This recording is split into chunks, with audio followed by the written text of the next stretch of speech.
कि किस प्रकार कोई भी प्रलोभन भरत जी को डिगाता नहीं और अपने पावन और दिव्य जीवन के माध्यम से वे पूर्ववासियों का चित्त अपनी ओर आकर्षित कर लेते हैं। जो भी शंका उन लोगों के मन में रही हो कि श्री भरत के कारण ही श्री राम का वनगमन हुआ है, वह शंका अंततोगत्वा दूर हो जाती है। जिस प्रकार का व्यवहार भरत जी प्रदर्शित करते हैं, जो निर्लोभता उनके जीवन में दिखाई देती है, जो कठोरता है, त्याग है, वह सब लोगों के चित्त के संशय को निर्मूल कर देता है। और अंत में निर्णय सुनाते हुए भरत जी ने कह दिया, अपनी दारुण दीनता सब ही कहां सिर नाय, देखे बिनु रघुनाथ पद जिय के जरनी न जाय। मैं आप लोगों से यही कहता हूं कि प्रभु के श्री चरण कमलों को देखे बिना हृदय की ज्वाला बुझने वाली नहीं है। सभी पूर्ववासियों ने, मंत्रियों ने, गुरुजी ने भरत की इस बात का अनुमोदन किया और हम पढ़ते हैं कि जाने की तैयारी होने लगी। एक दल था जिसने कहा कि जाने से पहले अयोध्या के राज्य की रक्षा का उचित प्रबंध कर देना चाहिए, ताकि अनुपस्थिति में किसी प्रकार की जन धन की हानि न हो। एक दूसरा भी दल था जो जाने के लिए बहुत ही उतावला था। इस दल के लोगों को थोड़ा सा भी विलंब सह्य नहीं था। वे यही कहते थे कि अभी चलें, व्यवस्था करने में तो समय लग जाएगा, हमें व्यवस्था की क्या बात है और क्या आवश्यकता है। जल जाए वह संपत्ति, मिट जाए वे बंधु, मर जाए वे माता पिता, जो श्री राम के सन्मुख होने में बाधक होते हैं। भाषा तो बड़ी कठोर मालूम होती है। जरऊ सुसंपत्ति सदन सुख, सुहृद मातु पितु भाई, सन्मुख होत जो राम पद, करैन सहस सहाय। जरऊ सुसंपत्ति सदन सुख, सुहृद मातु पितु भाई, सन्मुख होत जो राम पद, करैन सहस सहाय। सब सदन जल जाए, सुख नष्ट हो जाए, सुहृद माता पिता ये सब नष्ट हो जाए, जो श्री राम के चरण कमलों के सामने उपस्थित होने में बाधक होता है, वह सब नष्ट हो जाए। अब यह तो द्वंद्व की स्थिति बन गई। अब एक था राज्यों का दल जो चाहता था कि यह जो संपत्ति है उसकी सुरक्षा का प्रबंध करके चलना चाहिए। दूसरा था विरागियों का दल जो कहता था कि संपत्ति नष्ट हो जाए, हमें तो श्री राम के पास पहुंचना है, हमें किसी प्रकार का विलंब सह्य नहीं है, हम अभी चले चले, व्यवस्था के लिए हम बाट जोहते बैठे नहीं रहेंगे। भरत जी से पूछा गया कि देखिए ये दो प्रकार के लोग हैं, आप क्या कहते हैं? भरत जी ने कहा, मेरा मत तो यह है कि यहां की व्यवस्था करके चले, यहां पर रक्षक नियुक्त कर दें जिससे संपत्ति और जन धन की सुरक्षा हो जाए। तो जो विरागी दल के थे उनको बड़ा आश्चर्य सा लगा, ये भरत जी कैसे हैं, ये तो रागियों के दल में मालूम पड़ते हैं। संपत्ति के प्रति इनको मोह लगता है, आसक्ति लगती है। इन्होंने तो प्रस्ताव रखा कि श्री राम के पास चलना चाहिए, और फिर ये कहते हैं कि नहीं, सुरक्षा का प्रबंध करके हम लोग चलेंगे। पर भरत जी का तात्पर्य क्या था? भरत जी का तात्पर्य बहुत ही भिन्न था। उनका तात्पर्य यह था कि यदि संपत्ति मेरी होती तो मैं स्वयं आग लगा करके चला जाता, मुझे उसकी कोई चिंता नहीं थी। पर संपत्ति तो मेरी नहीं है, यह तो प्रभु की है, और प्रभु की संपत्ति की सुरक्षा का भार हम सब पर है। और इसीलिए भरत जी तो कहते हैं, संपत्ति सब रघुपति कह आही, जो बिनु जतन चलो तजिताई, तो परिणाम मोर भलाई, पाप शिरोमणि साई दोहाई। यदि मैं ऐसी छोड़ करके चला जाऊं तो मैं पाप शिरोमणि गिना जाऊंगा और स्वामी के प्रति द्रोही समझा जाऊंगा कि मैंने संपत्ति की रक्षा नहीं की। जैसे भाई त्यागी कौन है? अपनी संपत्ति को त्याग दे वह त्यागी है।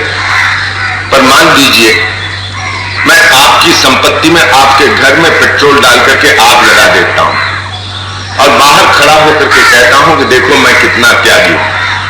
कैसे त्यागी हूं? देखो मैंने उसकी संपत्ति को जला दिया है, तो मैं त्यागी हूं ना अपराधी? मैं पुरस्कार का भागी बनूंगा ना दंड का भागी बनूंगा? तो यही कहना है भरत जी का, संपत्ति तो प्रभु की है, इसको छोड़ करके कैसे चले जाए? मेरी होती तब तो मैं कोई परवाह ही नहीं करता। और इसीलिए वे सारी व्यवस्था करते हैं ताकि प्रभु की संपत्ति में किसी प्रकार की क्षति न हो, और वहां से चलेंगे। चलने के पहले एक बात और कहते हैं। क्या कहते हैं? कहे लेहु सब तिलक समाजू, बनहि देव मुनि रामहि राजू।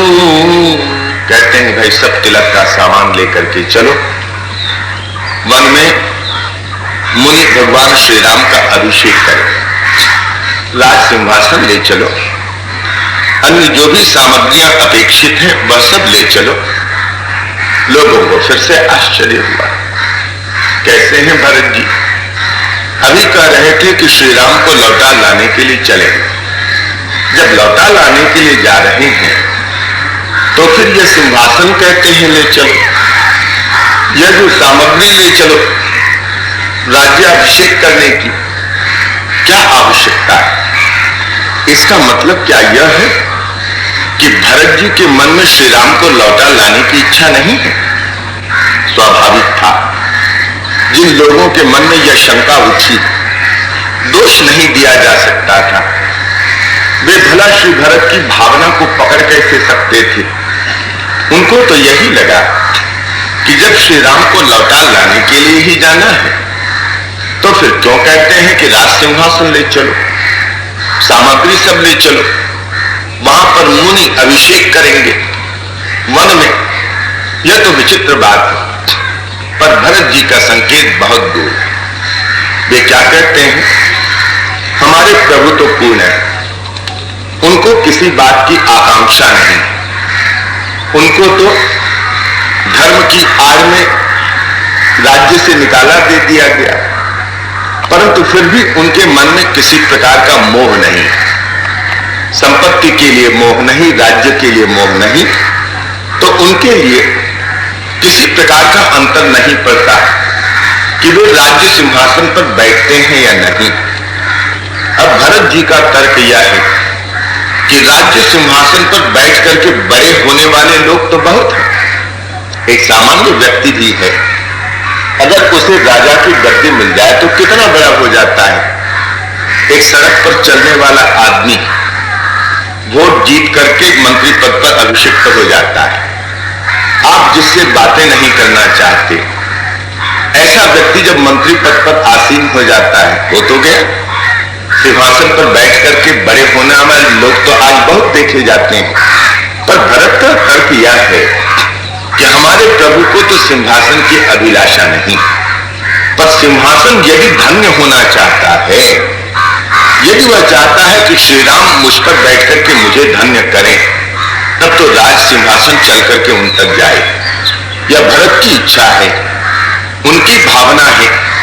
प्रभु को सिंहासन की आवश्यकता नहीं।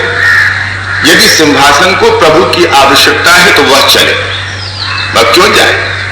जिसको सिंहासन की आवश्यकता होती है वह भले सिंहासन तक जाए, पर जिसको आवश्यकता ही नहीं, तो सिंहासन के लिए उचित है कि वही चल करके प्रभु तक जाएगा। अद्भुत और विलक्षण भावना। और देख रहे हैं मुनि वशिष्ठ, उनके हृदय में भरत के लिए एक अगाध स्नेह और साथ ही साथ भरत के प्रति श्रद्धा का भाव बढ़ता है। अभी तक वशिष्ठ जी के मन के किसी कोने में भरत जी के प्रति उतना सद्भाव नहीं था।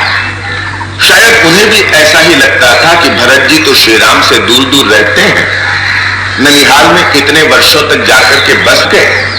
उनके मन में भी कहीं पर शायद संदेह की क्षीण रेखा है।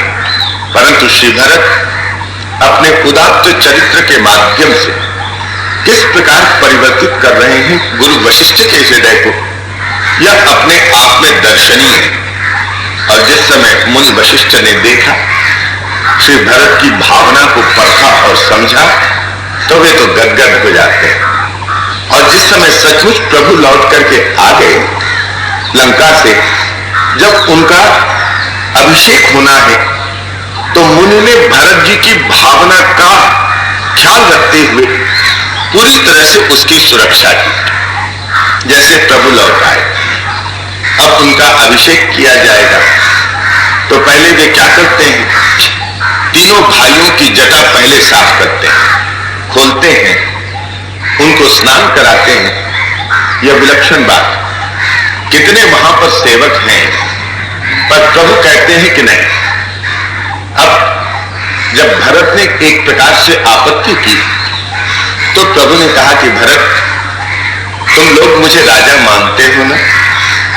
भरत ने कहा कि आप तो हैं, तो जब तुम मुझे राजा मानते हो तो राजा की आज्ञा का पालन करो। आज्ञा का पालन क्या है कि ठीक, मैं ही तुम लोगों की जटा सुलझाऊंगा, स्नान कराऊंगा। अनवाय प्रभु तीनों भाई, प्रभु ने सबसे पहले तीनों भाइयों को स्नान कराया। कितने वर्षों की जटा तो उनकी भी थी।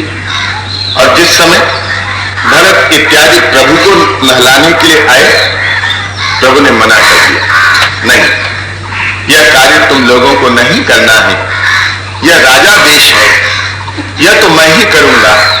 निज कर जटा राम निरुवारे, अपनी जटा उन्होंने अपने हाथ से सुलझाई।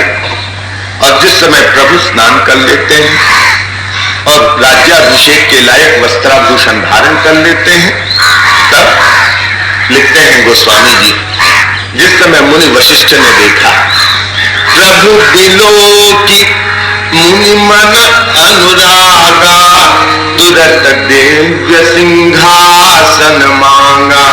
जिस समय देखा कि प्रभु तैयार हो गए हैं, तो मुनि ने तुरंत दिव्य सिंहासन को मंगाया। ये जो मंगाने की बात है, इसका तात्पर्य यही है। सामान्यतः जिसका राज्याभिषेक होता है वह तो चल करके जाता है, तैयार हो गया, जहां पर सिंहासन रखा हुआ है वहां पर वह जाएगा, बैठेगा, उसका अभिषेक किया जाएगा। पर मुनि ने भरत की भावना का ख्याल करते हुए यह व्यवस्था की कि वहीं पर जहां पर प्रभु थे सिंहासन को मंगवा लिया। और ठीक वही भावना कि सिंहासन यदि स्वयं धन्य होना चाहता है, तो फिर इस सिंहासन को चल करके जाना पड़ेगा, प्रभु तक जाना पड़ेगा। जैसा कि श्री भरत का भाव था, उसकी पूरी रक्षा गुरु जी करते हैं। तो यह भाव क्रांति है। और यह भावक्रांति एक ओर गुरु जी के मानस में पैदा हो रही है श्री भरत के द्वारा, और दूसरी भावक्रांति हमें दिखाई देती, और वह तो बड़ी विलक्षण भावक्रांति है। मैं तो समझता हूं इस भावक्रांति के द्वारा गोस्वामी तुलसीदास जी ने एक देखने का हमें नया आयाम दिया है, और वह भावक्रांति आती है कहां? गुरु को लेकर, निषाद को लेकर के। निषाद शूद्र है, जिसके संबंध में कहा गया है जासु छाह छू ले ये सींचा, जिसकी छाया को छू लेने से स्नान करके शुद्ध होना पड़ता है। ऐसे निषाद को भरत अपने हृदय से लगाते हैं। गुरु जी तो दूर से आशीर्वाद देते हैं, भरत अपने हृदय से लगाते हैं। बड़ा अद्भुत प्रसंग है। और मैं तो यह मानता हूं कि रामचरितमानस के माध्यम से जो भाव क्रांति हुई है, उस भाव क्रांति का सबसे प्रमुख और मजबूत स्तंभ यह प्रसंग है, जहां पर यह दिखाया गया है कि किस प्रकार श्री भरत अपने चरित्र और व्यवहार के माध्यम से गुरु वशिष्ठ के जीवन में भी यह भाव क्रांति लाते हैं। जैसे लौटाने के लिए चले श्री राम को, माताएं चले, गुरु जी साथ में हैं, सारी सेनाएं हैं, सेनापति हैं, सचिव हैं, पुरवासी हैं। देखा निषाद ने, समाचार लाया गया निषाद राज के पास कि शिवभरत तो चतुरंगिनी सेना लेकर के आ रहे हैं, और हमने इस प्रकार की सूचना प्राप्त की है कि वे चित्रकूट जाना चाहते हैं। चित्रकूट और चतुरंगिनी सेना का क्या काम? मन में विचार करते हैं निषाद राज। कारण कवन भरत बन जाही, है कछ कपट भाव मन माही, जो पे जियन होती कुटिलाई, तो कतनीन संग कटुकाई। यदि भीतर में कुटिलाई नहीं होती तो फिर साथ में इतनी बड़ी सेना क्यों लेकर के जाते? श्री भरत जी जान ही सानुज राम ही मारी, करो अकंटक राज सुखारी। क्या यही भावना है कि सानुज राम का वध करके अकंटक निष्कंटक में अयोध्या का राज्य में पाऊं? गुरु के रहते ऐसा नहीं होने का। निषाद राज को निश्चय करते हैं, अस विचारी गुह संगी सब, कहते हैं कहे सजग सब हो, हथवासी हूं बोधि हूं तरनी। कह रहे हैं सब जितनी भी तरनियां हैं, नौकाएं हैं, हथियार लो और सबको अभी पानी में डुबा करके रखो। हथवासी हूं, बोधि हूं तरनी। और फिर उसके बाद कहते हैं कि चारों तरफ से जाकर के तुम लोग नाकाबंदी कर दो, सब रोक लो, आवागमन के साधन सारे के सारे रोक लो।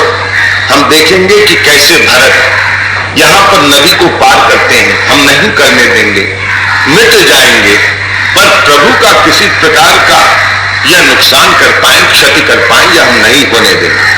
और फिर तुलसीदास जी लिखते हैं अपनी अपूर्व शैली में, इतना कर छींक गई बाई, किसी ने बाई ओर छींक दिया। बूढ़े ने कहा कि देखो विचार करो, यह तो ऐसी बात है, ऐसा भी तो हो सकता है कि भरत दूसरे प्रयोजन से जा रहे हैं। तो विचार करके उन्होंने ठीक किया कि ठीक है, दूसरा प्रयोजन भी हो सकता है, पहले मिलकर के तो देख लें, अभी से इस प्रकार करने से क्या लाभ। अस कहीं भेंट सजो बन लागे, कंद मूल फल खग मृग मागे, नीन पीन पाठीन पुराने, भरी भरी भार कहारनी आने। अब सब इकट्ठा कर रहे हैं, कंद मूल फल खग मृग, खग माने पक्षी, मृग आप जानते ही हैं, मीन मछली, तीन पाठीन मोटे बकरे। कुछ लोगों ने संशय किया कि ये सब क्या खाते हैं, खाते रहे होंगे, और तभी तो ले जा रहे हैं। पुरवासी आ रहे हैं, बहुत प्रकार के वहां पर सेनापति हैं, योद्धा हैं, तो वस्तुतः यह सब भेंट करेंगे, उनको ले जाएंगे, यह सब कर रहे हैं।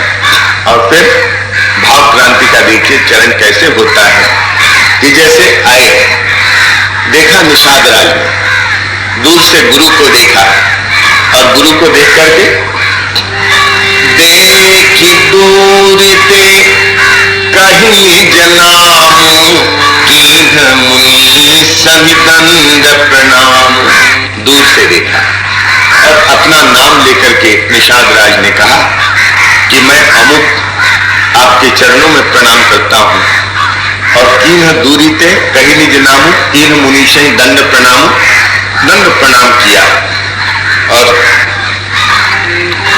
जानि राम प्रिय दीन्हि असीसा, राम प्रिय जान करके मुनि ने दूर से आशीर्वाद दिया, दूर से ही दिया। जानि राम प्रिय दीन्हि असीसा, और फिर कही भरत ही कही बुझाई मुनीसा, भरत को समझाते हुए कहने लगे कि ये कौन है। तो पहले ही बताते हैं कि राम सखा है। राम सखा सुन, परिचय की परंपरा तो ये होती है कि पहले तो नाम बताएं कि इसका नाम यह है, फिर कह दें कि ये अमुक अमुक यहाँ के राजा हैं या यहाँ के जमींदार हैं, और फिर यह कह सकते थे कि श्री राम के सखा हैं। परंतु गुरु वशिष्ठ ने सोचा कि यहाँ पर जब भरत जी को परिचय प्रदान करना है तो राम सखा कहना ही सबसे उत्तम परिचय होगा, तो कहते राम सखा। अब भरत को और किसी परिचय की आवश्यकता नहीं थी, तो लिखते हैं गोस्वामी जी, राम सखा सुनि संदन त्यागा, चले उतरी उमगत अनुरागा, गाँव जाति गुह नाम सुनाई, ईंध जोहार माथ मही लाई। कहा कि राम सखा। राम सखा सुनते ही भरत जी रथ से उतर गए। अभी तक तो यही देखा जाता था कि स्वामी रथ पर रहे, सेवक नीचे रहे, पर राम सखा सुनते ही वे रथ का परित्याग कर देते हैं, नीचे उतर आते हैं, चले उतरी उमगत अनुराग। इतना अनुराग भरत जी के हृदय में है। राम सखा कहने से राम का उद्रेक होता है, बड़ी विलक्षण बात है। जैसे हम पढ़ते हैं श्री कृष्ण चैतन्य महाप्रभु के जीवन में, चैतन्य महाप्रभु के जीवन में आता है कि जब वे जा रहे थे संगियों के साथ किसी गांव में से होकर के, तो किसी ने कहा कि महाप्रभु यहाँ की मिट्टी से खोल तैयार होता है, और बस महाप्रभु तो समाधि में मग्न हो गए। खोल तैयार होता है, खोल जो भगवान के कीर्तन के समय बजाया जाता है, तो खोल भगवान के कीर्तन का संगीत है, तो कहां से कहां उद्दीपना, हम लोगों की कहां से कहां उद्दीपना, हम लोगों की उद्दीपना उल्टी चलती है। हमें संसार का बोध होता है, उन्हें भगवान का बोध होता है। तो कोई भी वस्तु आई, वह वस्तु उन्हें भगवान का बोध कराती है। जैसे श्री रामकृष्ण देव के जीवन में बड़ी विलक्षण घटना आती है। उस समय यहाँ पर चिड़ियाखाना बना था, एक सिंह लाया गया था, तो सिंह को देखने के लिए बहुत से लोग तब जा रहे थे। किसी ने कहा श्री रामकृष्ण देव से, महाराज सिंह देखने चलेंगे? हाँ रे जरूर चलेंगे, वह तो माता का वाहन है, बस दुर्गा माँ का वाहन है, मैं दुर्गा माँ का वाहन देखूंगा। छोटे से बालक के समान चंचल हो गए। कब चलोगे? कहा महाराज 3 बजे चलेंगे। तो बार बार पूछते हैं, अभी तो 10 ही बजे, 3 बज गए? तो महाराज अभी तो 10:30 बजे, अभी 11 कब बजे, 11:30 कब बजे, 12 कब बजे, मानो छटपटा रहे। कितनी बार पूछा कि 3 बज गए। ठीक है चले, आए और छोटे से बच्चे के समान चंचल होकर के पूछते हैं, कैसा है सिंह देखने में? जैसा चित्र में है क्या वैसा ही दिखाई देता है? क्योंकि उन्होंने सिंह नहीं देखा है, केवल चित्र देखा है। जानते हैं कि यह जगदम्बा दुर्गा का वाहन है, तो मैं वह देखूंगा। और आए चिड़ियाखाना में, बंदरों का पिंजरा, और वे आतुर होकर के पूछते हैं कहां पर है सिंह का पिंजरा? कहते महाराज बस आ ही गए। और जब भक्तों ने कहा महाराज अगले पिंजरे में सिंह है, इतनी उद्दीपना हो गई, गहरी समाधि में चले। समाधि उतरी ही नहीं, सिंह देखना हुआ ही नहीं, लौटा करके ले आना हुआ। यह क्या है कि सिंह से माता का बोध, दुर्गा जिसका कि यह सिंह वाहन है, और वह जो भीतर में ईश्वर का आवेश। तो यहां पर भी भरत ने जिस समय सुना कि राम सखा है, तो राम सखा सुनते ही राम का बोध उतर पड़े, किसी प्रकार का भेद नहीं, और चले।